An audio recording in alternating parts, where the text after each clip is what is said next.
Welcome back, and in this lesson I want to quickly explain how to access the course resources. As a course with a large practical based component, you're going to get most value from it by learning the theory and then building on that knowledge by implementing the demo lessons yourself in a practical way. The course has a GitHub repository which always contains the most recent version of the lesson companion resources. This includes study notes, lesson files and scripts, and in some cases full sets of demo bundles. Now, accessing the course GitHub repository is easy. It just varies slightly depending on which course you're taking and which operating system you're using. Now, I have 3 supported operating systems for my courses: Mac OS, Windows 10 and Ubuntu Linux, so I'll be demonstrating each of those in this lesson. Now, I've included a link attached to this lesson for my particular area of GitHub, so this is a link to all of the repositories which I make publicly available as part of my training, and there's going to be a repository for every individual course which I make, so you'll need to use the correct repository. So attached to this lesson are 2 different links. The first link takes you to my user area on GitHub, and the second link takes you to the repository for the particular course that you're taking. So make sure that you have that link copied into your clipboard, and we're going to follow the instructions for each of the 3 supported operating systems. So that's Windows 10, Mac OS and Ubuntu Linux, and we're going to start with Windows 10. So make sure that you open up the URL for the specific course that you're taking, and I'm going to use the example of the AWS Solutions Architect Associate. So I'm going to open up this URL, but you should open up the one for the specific course that you're currently taking. Now, there are 2 ways from this GitHub repository that you can gain access to the course resources. You can click on the code button, and it's actually a drop down, and you can either download the entire repository in the form of a zip file, or you can clone the repository. Now, to download the repository as a zip file, you can just go ahead and click on download zip. Now, this is a simple process, but it means that you won't find it easy to get updates as I make them through the life of the course. AWS constantly updates various products and services, and this almost certainly breaks things, and I update all of my courses to track any changes that AWS makes. So if you download the course GitHub repositories as zip files, then you won't automatically get access to those updates. So once you've downloaded the zip file, you can open up Windows Explorer, go to the download location, right click on this zip, go to extract all, and then click on extract, and that will extract all of the resources for this GitHub repository locally, and then you can go into this folder and access all of the various lesson files. And this is both for any theory things which I discuss, any learning aids, or any files for the demos within the course. Now, there is a better way to access the files inside this repository. The best way is to install a source control system called Git. Now, to do this, it's really simple. Just browse to https git-scm.com, and I've attached this link to the lesson. So once you're here, go ahead and click on downloads, and once you're here, you need to download the latest version of Git for your specific operating system. So because I'm demonstrating Windows, I'm going to download the current version for Windows. Now, this might take a few moments to download. Once it's finished, we can go ahead and run this installation. You might have to answer yes at user account control. It'll load the installation application and then just accept all of the defaults. So click next, next again, and then follow through with all these defaults. Just keep clicking next until right at the end. And once we're at the end, we can go ahead and click on install. Now, this will take a few minutes to complete, and we'll need to wait for this process to finish. So go ahead and pause the video until your installation has completed. Okay, so that's completed. Go ahead and click on next. It'll open up the release notes in a new tab. We can close that down, close down the page to Git because we won't be needing that anymore, and we should be left with 1 tab remaining open to the repository for this specific course. Next, we'll need to open the command prompt, so click on the start button and type command. I'm going to maximize this to make it slightly easier to see and then increase the size of the font. Once we've done that, just type git to make sure that the application is installed, and it is, so then type CLS to clear the screen. We need to find a suitable location to clone the GitHub repository to. So if we go back to Windows Explorer, I would suggest cloning the repository into the Documents folder because there's already a quick access shortcut on the left-hand menu of Explorer. So we're going to go ahead and do that. So let's go back to the command prompt and then just type cd and then press enter, and that will make sure that you're in your home folder, and then cd space and then documents, just to make sure that you're in the documents folder. We're going to create a folder called repos, so mkdir space repos, and then press enter. And then we're going to go into this folder, so cd space repos and press enter. And then we're going to clone the GitHub repository for this particular course into this folder. And we do that by typing git space clone space, and then you'll need the address for this GitHub repository. So go back to the GitHub repository and again make sure that you've got the one open for your particular course. I'm demonstrating with the SA Associate course, but if you're doing the Developer Associate or SysOps Associate or even SA Pro, make sure you've got the one specific for your course.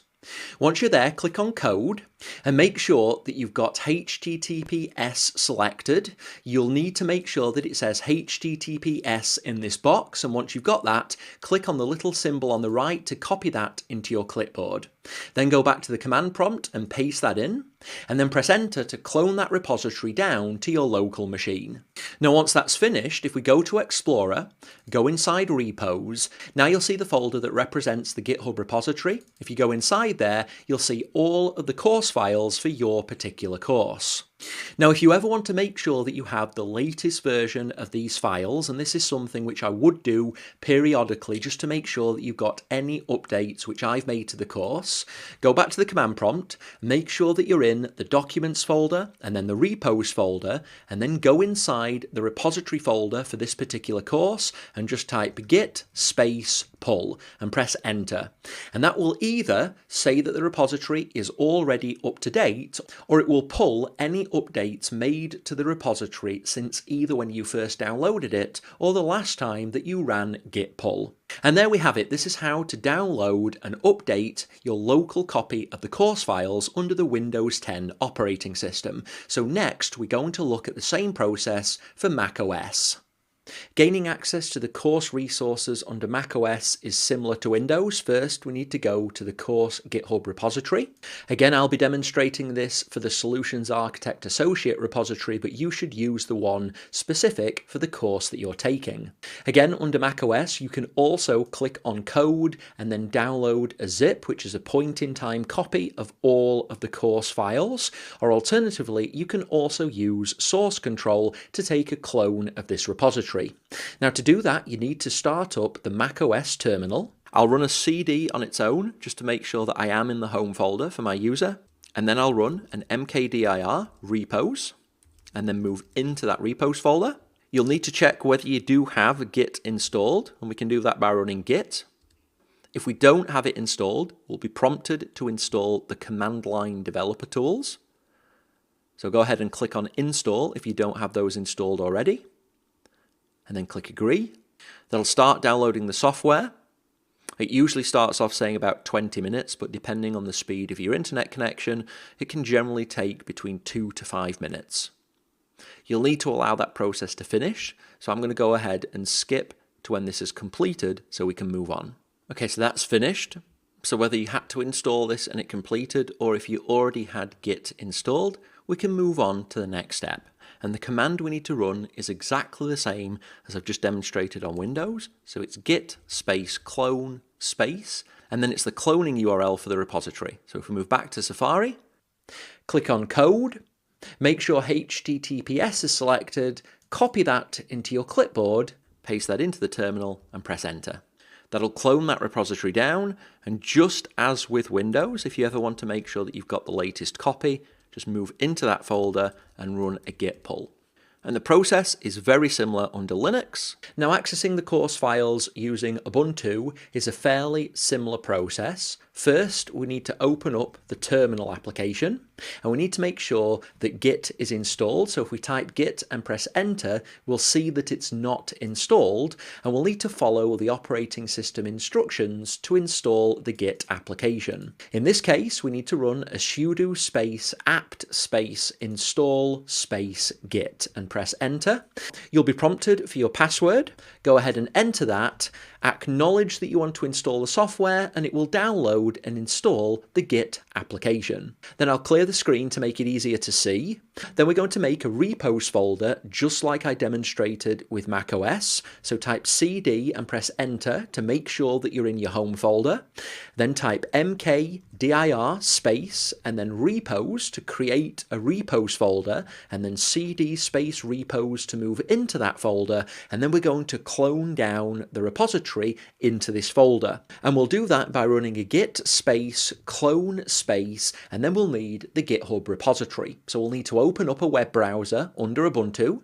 Once that's open, you'll need to go to the URL of the GitHub repository for your specific course. Now I'm going to be demonstrating with the Solutions Architect Associate. You'll need to use the URL for your specific course, which is attached to this lesson. Once you're inside the repo for your course, click on code, and you need to make sure that you've got HTTPS selected, and then click on the little copy symbol next to this URL to copy that into your clipboard. Then move back to the terminal and paste that in. Once you've pasted it in, press enter, and that will clone down the repo to this folder. Now again, the reason why we preference doing a clone of the repository is that it makes it easy to get any updates that I make during the lifetime of the course. So now that we've cloned it, we can type cd and then move in to the folder for your specific course. And if you do an ls, you'll see all of the lesson and demo files for the particular course that you're taking. And if you ever need to update this repository to include any of the recent changes, you can do that from inside this repo directory, and then just type git space and then pull. And this will either tell you that it's up to date, or it will clone down any changes since when you first cloned the repository, or since the last time that you did a git pull.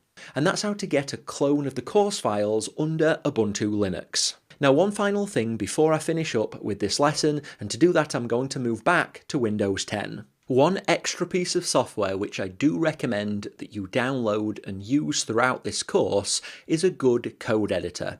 Now, if you already use a code editor and you have your own personal preference, then by all means continue using that. If you don't have one, then I would strongly recommend Visual Studio Code. That's the one which I'll be using throughout this course, and you can get access to that using this URL, which is also attached to this lesson. You'll need to download the specific version of Visual Studio Code for your operating system. In this case, it's Windows, so go ahead and click on the download button. It will begin a download, and you'll need to perform an installation of the application. Now, this can take a few minutes. Once it's finished the download, just accept the agreement and then accept all of the defaults to complete the installation. Now, this code editor is capable of doing syntactical highlighting, so if we open any scripts, any pieces of Python code, any JavaScript, anything which is a known programming or scripting language, then it will highlight all of the different components of that code. In addition to that, it also has an awareness of code syntax, and so if you're copying and pasting any of the demo examples, or as your skills improve, and if you ever become a developer or a DevOps engineer, you can use the syntactical highlighting and syntax awareness capabilities of Visual Studio Code to make it easier to highlight any errors. In this context, for this course, all that you'll need it for is to make it easier to read and understand any of the code snippets that you'll be using. Again, you won't be required to know how to code to complete any of my AWS courses. So Visual Studio Code in this situation is just to make it easier to understand code that I'll be supplying as part of the demos. With that being said though, that is everything that I wanted to cover in this lesson. So by now you have a locally stored copy of the course GitHub repository for your specific course, and you've installed or already have a favorite code editor installed and ready to go. So with that being said, go ahead and complete this lesson, and when you're ready, I'll look forward to you joining me in the next.